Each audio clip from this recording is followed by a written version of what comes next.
Hello fans, welcome to Man Utd Transfer HQ. Stay updated with the latest transfer gossip and breaking news. Our first news is Ruben Amorim urged to change his mind on Man United star he almost sold in January.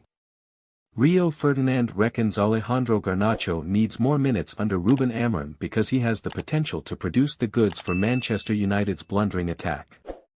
Rio Ferdinand has repeated his calls for Alejandro Garnacho to be given a bigger role at Manchester United, with the outspoken former defender claiming, he has to start.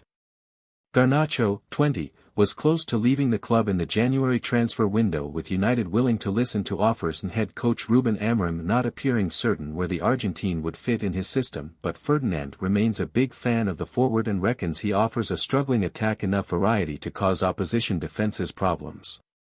Garnacho came off the bench in last weekend's unconvincing comeback against Everton at Goodison Park and he has scored just one goal since Amorim's arrival, having found the net on 7 occasions during the final months of Erik ten Hag's reign. Speaking on his YouTube channel, Ferdinand said, "You can talk about quality, but at least he's getting in there.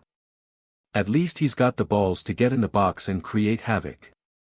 It's not something scientific, there's no science behind it. The more times you get in the box the more opportunities you've got to score goals. He has to play for me."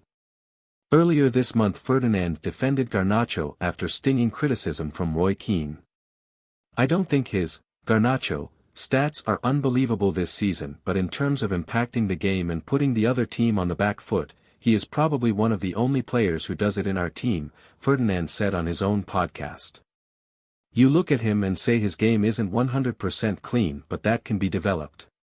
But he doesn't lack effort, he doesn't lack energy. He's got a pair of B****************** that says he wants the ball, he will take the ball anywhere. He has got that belief and character that says I should be here and I should be playing. Give me the ball at all times." He has also pointed to Rasmus Højlund's struggles in front of goal coming down to a lack of belief. Højlund, 20, has failed to score in his past 16 appearances, a run dating back to mid-December, and there are suggestions that patience is wearing thin among Amorim's backroom staff. But Ferdinand added of the young Dane, "He's obviously lacking a lot of confidence. He's young as well, I'm not trying to make excuses, he's not helped by the fact there's no one of experience up there with him." Stay tuned for more updates on Man Utd Transfer HQ, transfer moves, player signings, and latest news. Don't miss subscribe for more Man United transfer news. Our second news is Roy Keane has short memory after issuing Liverpool with "laughing stock" warning. Roy Keane claims Liverpool will want to avoid becoming a "laughing stock" by blowing their 11-point lead this season, though his own Manchester United team once suffered an even greater collapse. Roy Keane appeared to forget some of his own history when saying Liverpool would be a "laughing stock" if they don't win the Premier League this season.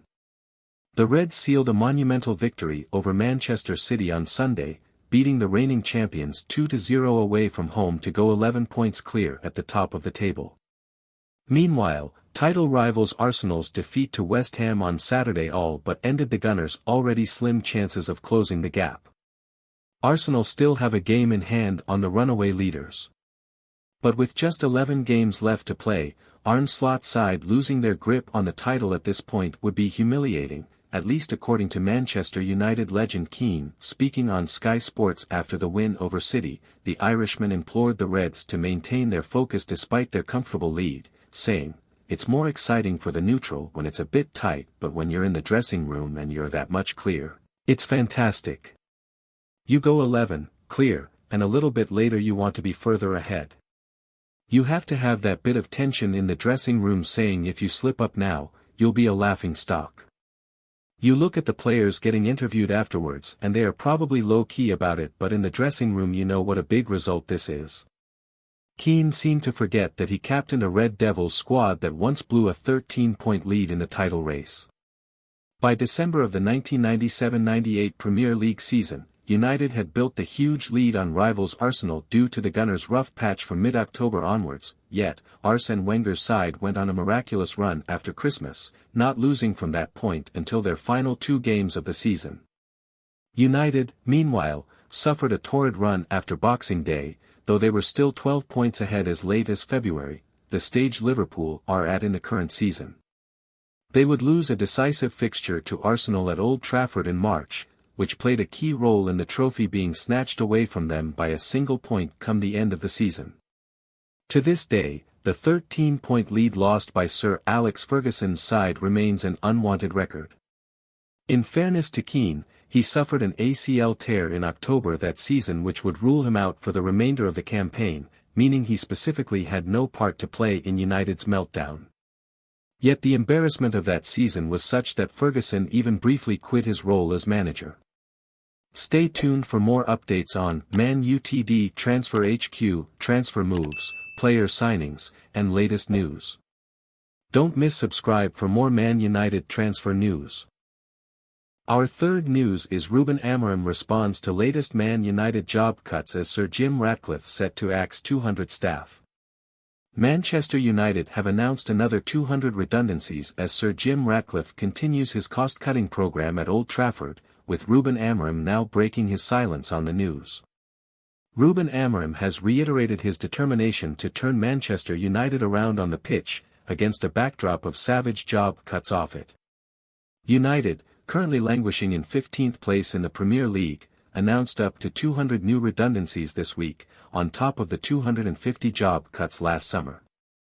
That means United's entire workforce is set to be cut by a third, with minority owner Sir Jim Ratcliffe and his team arguing the savage measures are necessary to address 3 years of financial losses. Amorim admitted it is hard to manage with so many members of staff at risk of losing their jobs, and conceded it would be easier to accept if the team were delivering on the pitch. But Amorim has won just 4 of his 15 Premier League games in charge, with United in danger of being dragged closer towards the bottom 3 if they lose to 18th-placed Ipswich tomorrow.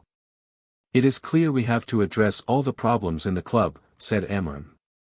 But one important piece in this moment is to understand how we get to this situation, and it has a lot to do with the lack of success of the football team, because we are the engine of any club.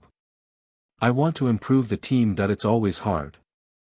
Everybody, they see their friends and teammates losing their jobs, but we have to focus on what we can do to help the club. We as a club have to understand what we did wrong to get to this situation. It's hard enough, and we know this year was really hard for everybody. We did, as a club, a lot of changes, and when you are doing the changes, if you have a team who are doing well, who are winning games, it's easier for the fans and everyone to feel that change.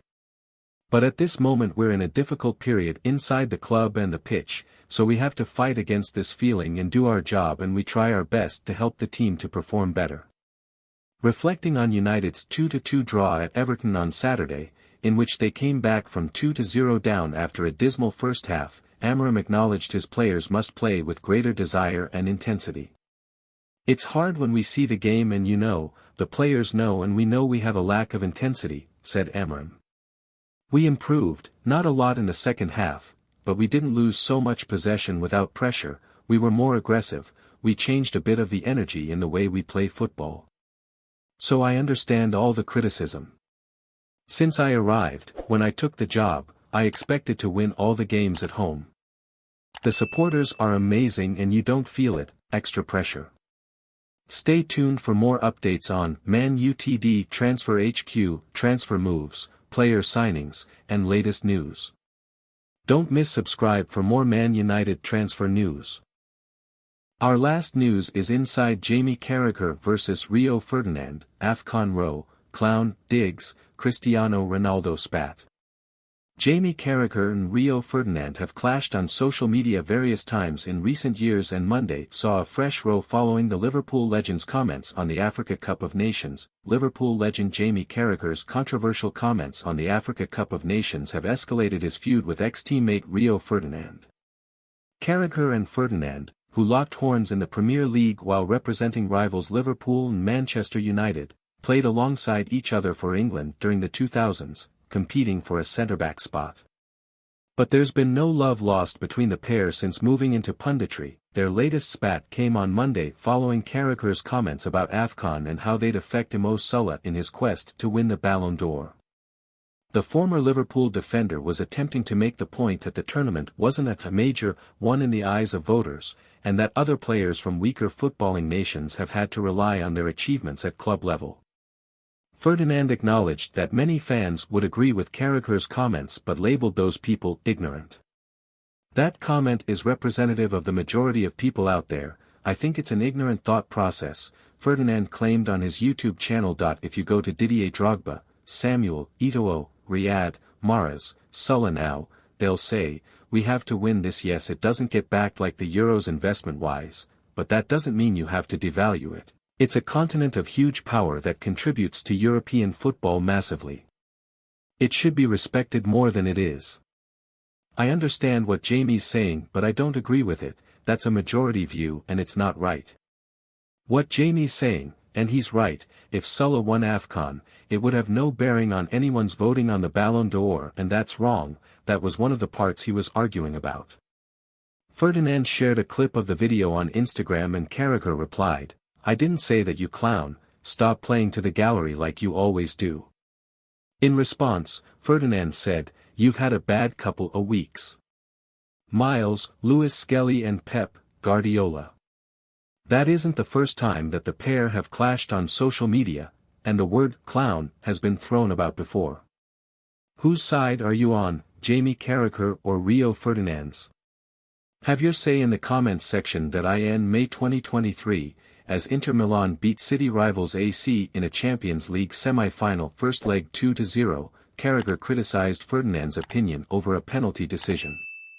The referee initially gave a spot kick after Inter striker Lautaro Martinez was fouled inside the box, only for VAR to overturn it. Thanks for watching.